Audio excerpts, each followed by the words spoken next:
ओम शांति। आज के वरदान, बाप दादा के वरदान अपने मीठे बच्चों के प्रति। डेट 2 दिसंबर 2024। वरदान है, नष्टो मोह बन, दुख अशांति के नाम निशान को समाप्त करने वाले स्मृति स्वरूप भव। नष्ट मोह बन, दुख अशांति का नाम निशान को समाप्त करने वाले स्मृति स्वरूप भव। वर्तमान समय में हम आत्माओं को जो दुख का फीलिंग एहसास होता है, क्यों? इसका कारण है मोह। मेरे घर को कुछ हो गया,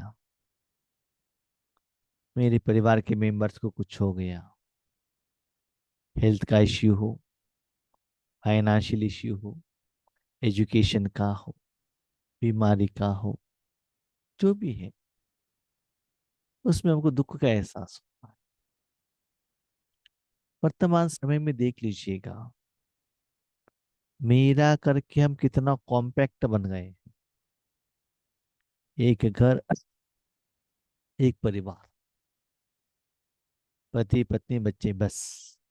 मैक्सिमम सास ससुर, नहीं तो माता पिता, इतने में ही हम बैठे हैं।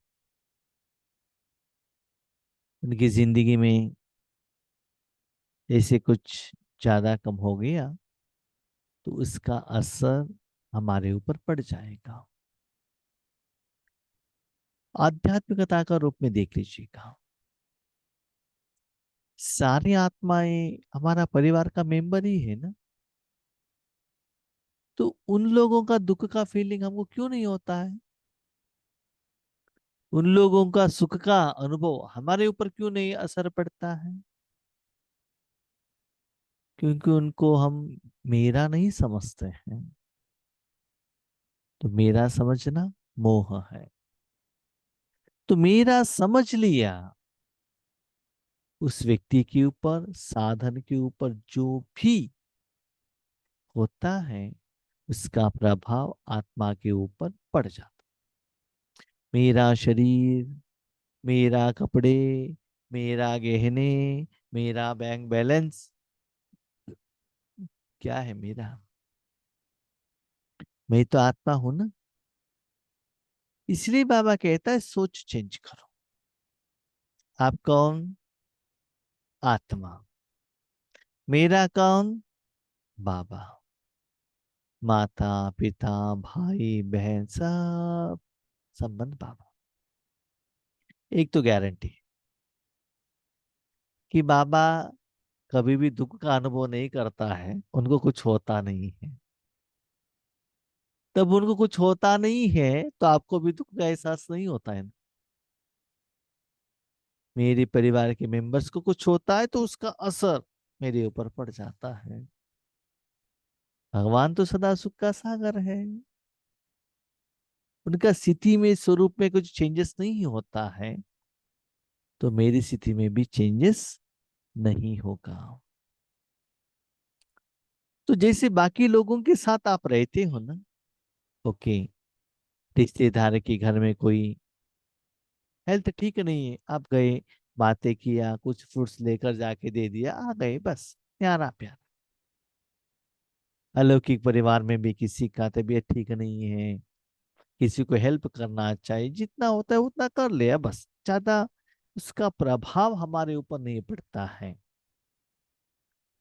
लेकिन जिनको आपने अपना समझ लिया, मेरा समझ लिया, उनमें कुछ ज्यादा कम होता है, उसका असर मेरे ऊपर पड़ जाता है। तो मेरा करके किसने बनाया? कहाँ बनाया? मन में बना के रखे हैं ना, तो वहां से निकाल दो। नष्ट मोह, किसी के प्रति मोह मत रखना। मेरा समझना ही मोह है, यही दुख का, अशांति का कारण है। आपके पास जो भी धन है भगवान का है, जो भी आया है भगवान का है, जायदाद जो भी है भगवान, सब कुछ बाबा का है, तो आप सेफ हो गए ना। तो ऐसे मन से एक्सेप्ट करने से आपको दुख हो ही नहीं सकता है। ठीक है, दुख नहीं होगा। और क्या करें? बाबा कहते स्मृति स्वरूप, भगवान में मन रखो। भगवान में जो गुण है उस गुण का अनुभवी बनो। स्वरूप माना जिसके साथ आपने स्मृति अटेंशन रखा है। ठीक से सुनो, जिसके प्रति आपने मन बुद्धि से अटेंशन रखा है, उसका जो रूप है उसका एहसास अनुभव आपको होना चाहिए। अनुभव होना चाहिए। एसी में अपने शरीर रूपी साधन को लेकर गए, ठंडी का एहसास होना चाहिए। जीभ के ऊपर जिलेबी रखा, जिलेबी का टेस्ट के साथ आत्मा कनेक्ट होकर उसका जो रूप है उसका अनुभव आत्मा को होना चाहिए। वो सेकंड में, उतना मिनट तक, उतना आवर तक, उतना साल तक वो अनुभव निरंतर रहना चाहिए। वो कैसे? सिंपल। जितना समय आप स्वेटर पहनते हो, वाइट कपड़े पहनते हो, तो आपका हर कर्म में स्वरूप चेंज होगा कि नहीं? आपको मालूम रहता है ना कि मैंने व्हाइट कपड़ा पहना है। जितना समय आप शरीर के घर में हो आपको स्मृति रहता है ना मैं घर में हूं। जितना समय आप माउंट आबू में हैं, जो भी कर्म करें, भले सेवा करें, ग्लास सुने, तपस्या करें, जो भी करें, आपको स्मृति रहता है ना कि मैं माउंट आबू में हूँ, मधुबन में हूँ। ऐसे ही आप बाबा के साथ कनेक्ट रहेंगे तो बाबा में जो सत्य गुण है उसका अनुभव, वो जायदाद, वो सुख अनुभव करते रहना। जिससे लौकिक में भी देखा गया है, कोई टूर पर जाते हैं, इतना दिन तक टूर में है, वो मौत मस्ती से टूर का एहसास करता है। टेम्पल में गए, टेम्पल का एहसास करते हैं। फ्रेंड के साथ जाएंगे, फ्रेंड के साथ का खुशी का अनुभव करेंगे। शॉपिंग में गए तो शॉपिंग में। तो ऐसे सिर्फ मैं बाबा के साथ में हूं ऐसा कहना नहीं है। स्मृति स्वरूप बनो, माना जिसको आपने अपना समझ लिया है, उनमें मन बुद्धि रखते हुए उसमें जो गुण है उस द्वारा आपका रूप, मन बुद्धि का रूप, आत्मा का अनुभव का रूप चेंज होना चाहिए। आपको अनुभव होना चाहिए। बाकी लोगों को होता है कि नहीं होता है? जैसे आप एसी में हो, ओके, उसके बाद अपना स्टेशन आ गया, ओके, नीचे उतरे, वहां धूप है, तो तुरंत क्या होगा? धूप का अनुभव होगा ना। धूप का रूप गर्मीपन, तन द्वारा, चमड़ी द्वारा, मन बुद्धि द्वारा आत्मा को फील होता है ना। ऐसी मन बुद्धि को आपने परमात्मा के साथ में रखा, परमात्मा का गुणों का अनुभव आप में होना चाहिए। या रूप माना तन का रूप नहीं, आत्मा का रूप। देखो एक पानी है, पानी में कोई टेस्ट नहीं रहता है ना। उसमें थोड़ा सा शुगर ऐड करो तो शुगर का रूप पानी में आएगा ना। उस पानी को एक स्टोव के ऊपर रखो तो क्या होगा? गर्मी का रूप पानी में आ जाएगा ना। जिस बर्तन में आप रखते हो वही रूप वो पानी ले लेगा ना। ऐसी आत्मा जिसके साथ कनेक्शन में आती है मन बुद्धि द्वारा, उस साधन का, व्यक्तियों का, कर्मों का, कर्मों के फल का रूप आत्मा में प्रभावित होगा। उसको बाबा कहते स्मृति स्वरूप। माना जिसके साथ आप कनेक्टेड हो, अटेंशन में हो, उसका ही रूप आएगा। जैसे स्कूल में जाएंगे, टीचर है, जिसे अभी हम ध्यान सुन रहे हैं, हम भी के हैं, अभी रात है, मैं स्त्री हूं, मैं पुरुष हूं, मैं जर्नी में हूं, मैं घर में बैठी हूं। वो रूप आता है ना, वो रूप आता है, इसका मतलब इसके साथ मैं कनेक्टेड हूं। तो मेरा कौन? परमात्मा। मेरा बेटी, मेरा बेटा, मेरा पति, मेरा सेंटर, मेरा जोन, इसको आप मेरा समझा, उसमें जो गुण है, अवगुण है, दुख है, दर्द है, उसका प्रभाव आपके ऊपर पड़ जाएगा। ठीक है। अपने परिवार के मेंबर का दुख आपने अनुभव किया, कि उन आत्मा को दुख दूर हो जाएगा? नहीं ना।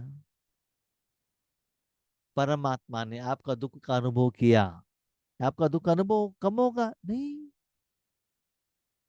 ऐसे होता तो भगवान अनुभव कर लेता था ना।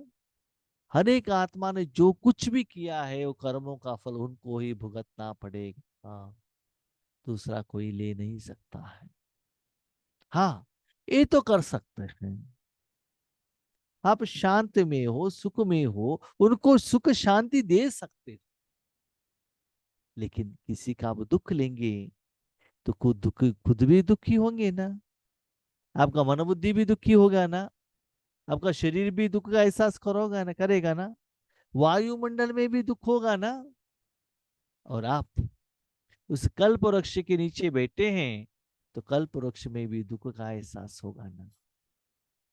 अभी सोचो, संगम युग में दुख देना है या सुख देना है? तो मनुष्य आत्माओं को अपना समझना है या परमात्मा को अपना समझना है? रावण को अपना समझना है या राम को अपना समझना है? आप डिसाइड करो। जो सदा एक के स्मृति में रहते हैं, उनकी स्थिति भी एक रस हो जाती है। फिर एक के साथ रात को भोजन पर बैठे हैं, एक ही आइटम है, चावल और दही, वही खाते गए, दूसरा कोई नहीं है वहां। तो भोजन स्टार्ट करने के बाद अंत तक आपको वही टेस्ट आएगा ना, क्योंकि आपने एक ही आइटम खाया है। बीच में वेराइटी आइटम है आपके जो प्लेट में। जो भी आइटम आप खाते हो, जीभ के ऊपर रखते हो, उसकी तरफ अटेंशन रखते हो, तो टेस्ट भी अलग होगा ना।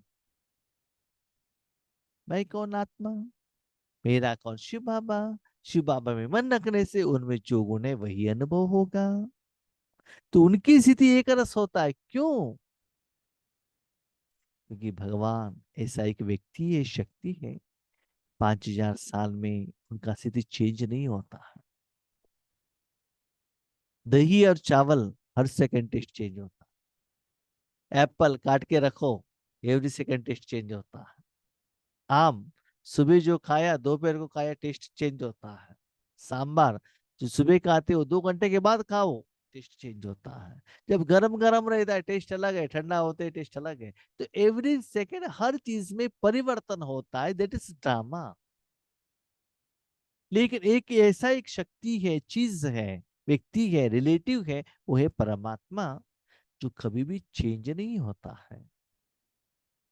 लेकिन हमारा भाव उनके प्रति रिस्पेक्ट, इट में चेंज, लेकिन उनमें चेंज नहीं होता है ना। इसलिए उनके तरफ आप मन रखने से आपका स्थिति एक रस रहेगा। एक रस स्थिति का अर्थ है सदा एक ही रस आपका अनुभव होना है, तो एक द्वारा सर्वस्व। एक माना सिर्फ बिंदु बिंदु करके नहीं, माता भी वही है, पिता भी वही है, फ्रेंड भी है, सर्वेंट भी है, सारा संबंध एक के साथ। सर्व प्राप्तियों का रस का अनुभव करना। एक ही रस माना सिर्फ शांति नहीं, हर शक्ति, हर गुण, हर कर्म में सफलता, खुशी, प्यार करना, झगड़ा करना, खेलना, कूदना, सोना, रोना, गाना, फाइटिंग करना, सब कुछ उनके साथ। तो सर्व प्राप्तियां। और कोई प्राप्ति के लिए मन बुद्धि और कोई रिलेटिव के पास, कोई आत्मा के पास, कोई चीजों के पास, कोई गांवों में, बुक में, यूट्यूब में, गूगल में नहीं जाना चाहिए। ओके। ऐसे करें तो चुपचाप बैठेंगे क्या? ऐसा नहीं। जैसे कोई एक स्त्री सोचती है ना, जो मुझे भोजन मिल रहा है पति का कारण, कपड़े दिया है पति ने। किस घर में रहते हो? पति के घर में। किस कार में जा रहे हो? पति के कार में। गहने किसने दिया? पति ने। है ना? जितना भी वैरायटी का भोजन खाया किसने दिया? पति ने। होटल में खाया तो भी नहीं, होटल में नहीं खाना है, फिर भी एग्जाम्पल आप दे रहे हैं। तो पति बिल देता है ना, बाकी तो नहीं देता है। तो आपके लिए जो भी है पति है ना। ऐसी ही ईश्वरी जिंदगी में भी आपका रिलेटिव कौन है? भगवान है। इसे समझ लो। शादी होने की बात, पति के साथ रहते हो ना। इवन बच्चों को पैदा किया, सोच लो, सारी दुनिया को देखो। बच्चे यूएस में चले जाते हैं, जापान में चले जाते हैं, फाइनल पति के साथ ही तो रहना है। उनसे ही शादी किया है। ये तो थोड़े दिन का मेहमान है। तो ऐसे मेंटली हम जैसे रेडी हो जाते हैं ना, शादी होने के बाद माँ बाप भी अपना न रहे, भाई बहन भी अपना न रहे, सिर्फ पति ही परमेश्वर है। इसी मन से सच्चे परमेश्वर को साथी बनाओ।